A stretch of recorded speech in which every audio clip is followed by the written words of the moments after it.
mày khỏe không Tư? Gì nữa đây Hùng? Người Việt hiếm khi nào hỏi sức khỏe nhau lắm. Mày tính làm gì đây? Tại tao tính hỏi mày câu này, mà tao nói trước câu này nó khó dữ lắm. Nữa hả Hùng? Mày không để cho tao uống hết ly cà phê được một bữa hả? Hỏi xong tao cho mày uống 10 ly, chịu không? Nghe là thấy không có lợi rồi. Hỏi gì hỏi đại đi. Tao với mày á, bữa giờ nói về lý tưởng cũng nhiều rồi, nhưng mà tao thấy mình chưa hỏi một câu. Câu này nè: rốt cuộc nên đặt lý tưởng vào đâu? Câu này được đó mày. Không bỏ công tao ngồi cà phê với mày hôm nay. Tao biết ngay mày sẽ bị thu hút bởi câu này mà. Vậy tao ví dụ nha. Có người đặt lý tưởng vào gia đình, vào con cái.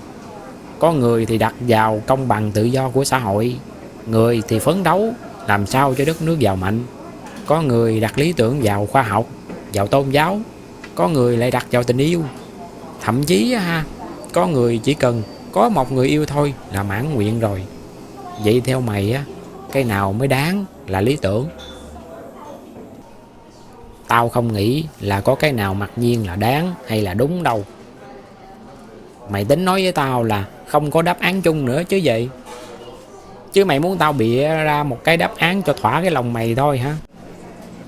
Không, có điều tao đang nghĩ vậy nè. Nếu mình đặt lý tưởng vào một thứ thì thứ đó phải đủ vững chắc. Chứ không lẽ mình đặt cả cuộc đời mình vào một con người. Con người thì sao? Sao không được? Tại vì á, con người sẽ chết, đâu có ai sống hoài. Tao nói thiệt nha, nếu lý tưởng của một người là đời tao là che chở cho người này người kia, rồi một ngày người đó chết thì sao? Lý tưởng chết theo luôn hả? Chưa chắc đâu bạn ơi. Sao chưa chắc? Vì có thể người đó không phải là lý tưởng, người đó chỉ là nơi mà lý tưởng của mình được nhìn thấy rõ nhất thôi. Mày nói lại coi, tao nghe lùng bùng lỗ tai quá, nghe chưa thủng. Ví dụ nha, mày nói lý tưởng của tao là chăm sóc con tao, thì tao hỏi mày, tại sao mày phải chăm sóc con mày? Tại nó là con tao. Rồi tại sao nữa? Tại tao thương nó. Rồi sao nữa? Mày tính đào tới mai luôn hả Tư? Không, tao chỉ muốn biết mày thương con mày vì nó là đứa con cụ thể này của mày, hay là trong mày á, có một điều gì đó sâu hơn nữa. Ví dụ như là trách nhiệm, là tình thương, là mong muốn nó được lớn lên trong sự tử tế, muốn đời sau sống tốt hơn đời trước. Thì mấy cái này nè, có thể mới là lý tưởng của mày. Vậy ý mày là con người có thể chỉ là bề ngoài thôi, còn lý tưởng nó nằm ở phía sau đó hả?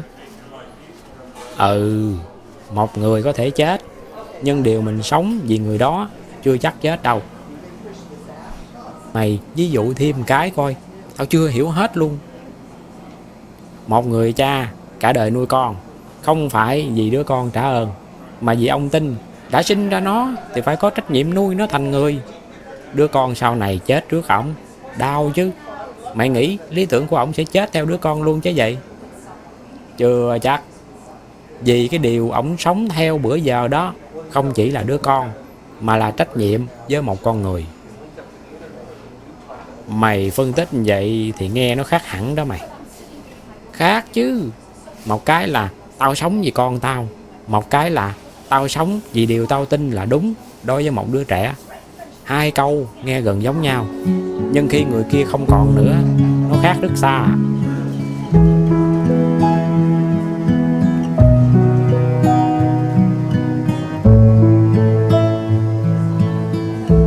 Mày có nghe cái câu tình yêu là đề tài muôn thuở chưa Hùng? Câu này học văn hồi cấp 2 cô giáo nói hoài. Không phải tự nhiên mà cổ nói hoài vậy đâu. Có người coi tình yêu là lý tưởng luôn đó mày. Không phải yêu cho vui, mà họ nghĩ tôi muốn sống cả đời vì cô ấy. Thì cũng được, có sao đâu. Nhưng tình yêu cũng có thể mất đi mà. Người kia thay lòng, hoặc là mình thay lòng, hoặc cuộc đời đẩy hai người ra xa, hay là thậm chí cái chết chia lìa đôi lứa. Vậy lý tưởng đó có sụp đổ không? Có thể sụp đổ, nhưng cũng có thể không à. Mày lại nói còn tùy nữa đúng không? Mày phải phân biệt cho rõ ra. Một người có thể đặt lý tưởng là phải có được người này, đó là một chuyện. Người khác thì đặt lý tưởng là tao muốn có một tình yêu chung thủy, tử tế và có trách nhiệm, thì lại là chuyện khác. Người thứ nhất á, nếu mất người yêu có thể mất luôn thứ họ theo đuổi. Còn người thứ hai á, mất một người nhưng chưa chắc mất cách sống đâu. Vậy lý tưởng càng phụ thuộc vào một đối tượng cụ thể thì càng dễ chết, đúng không mày? Tao hiểu ý mày nói. Có điều con người ta vẫn cần những người cụ thể để yêu thương mà. Khó thoát ra khỏi lắm. Tao còn muốn đi xa hơn nữa. Nếu vậy có phải lý tưởng nên đặt vào một giá trị không? Ví dụ như công bằng, tự do, sự thật, lòng nhân ái hay phẩm giá con người. Những thứ đó không phải một người cụ thể. Tao nghĩ mấy cái hướng đó cũng khá vững chắc đó. Mày nói khá thôi hả? Ừ. Tao đâu có dám nói tuyệt đối. Tại vì ngay cả những cái giá trị đó cũng có thể bị con người hiểu khác nhau. Ví dụ mày nghĩ công bằng là cái gì? Nghĩa là ai làm nhiều hưởng nhiều. Nhưng mà người khác lại nghĩ người yếu thế phải được giúp nhiều hơn. Hai người đều nói mình đang bảo vệ công bằng. Vậy mày nói ai đúng? Mày nói cũng có lý. Tao nói về tự do cũng vậy luôn. Một người nói tao muốn tự do sống cuộc đời tao. Người khác lại nói tự do của mày không có được làm tổn hại người khác. Hai bên đều nói về tự do, nhưng cách hiểu khác nhau. Cho nên ngay cả khi đặt lý tưởng vào một giá trị lớn, mình vẫn cần phải kiểm chứng cách mình hiểu cái giá trị đó.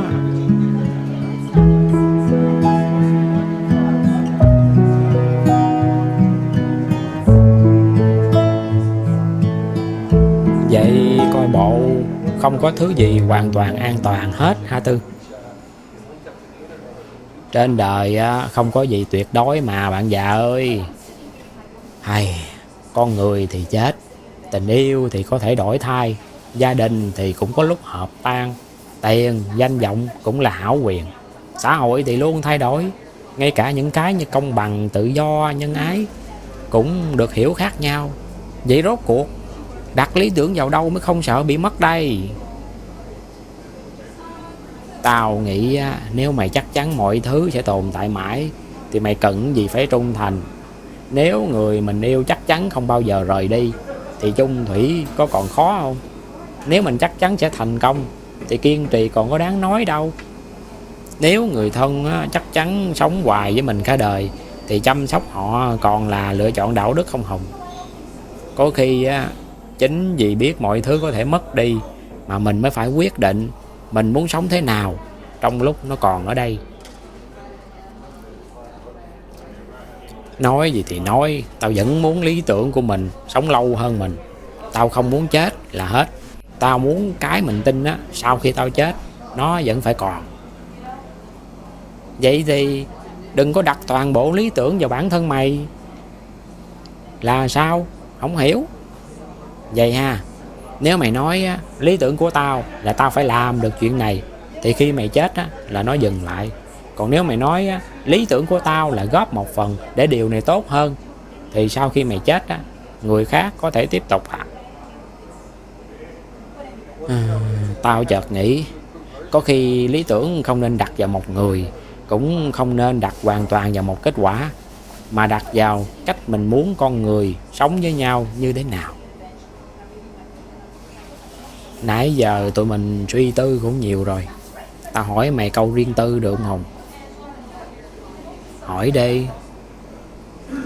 Nếu mà bắt mày chọn gia đình, con cái, tình yêu, công bằng, đất nước tự do hay có một giá trị nào đó lớn hơn nữa thì mày đặt lý tưởng của mày đâu? Tao thì tao không có muốn đặt nó vào một thứ duy nhất đâu, nên tao không có chọn.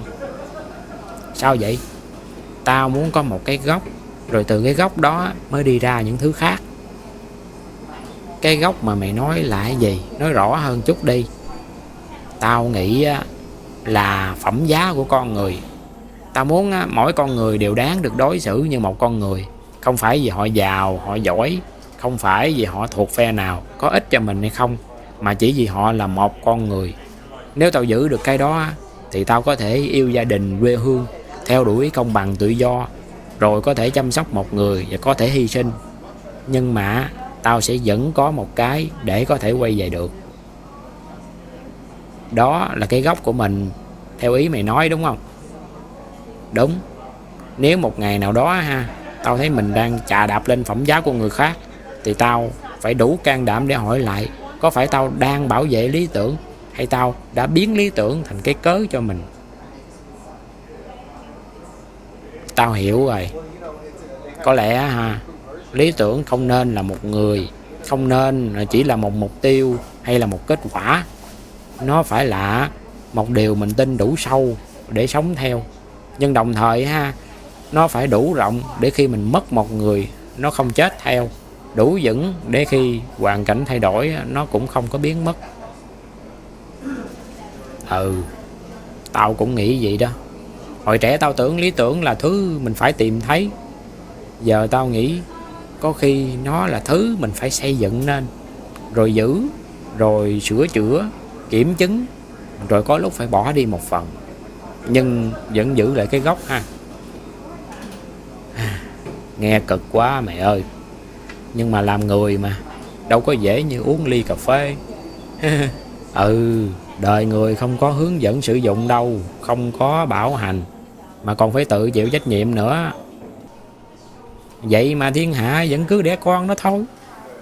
Thì bởi vậy tao mới thấy con người khó hiểu lắm mày. Thôi đi về, tới giờ đón mấy đứa con rồi đây nè.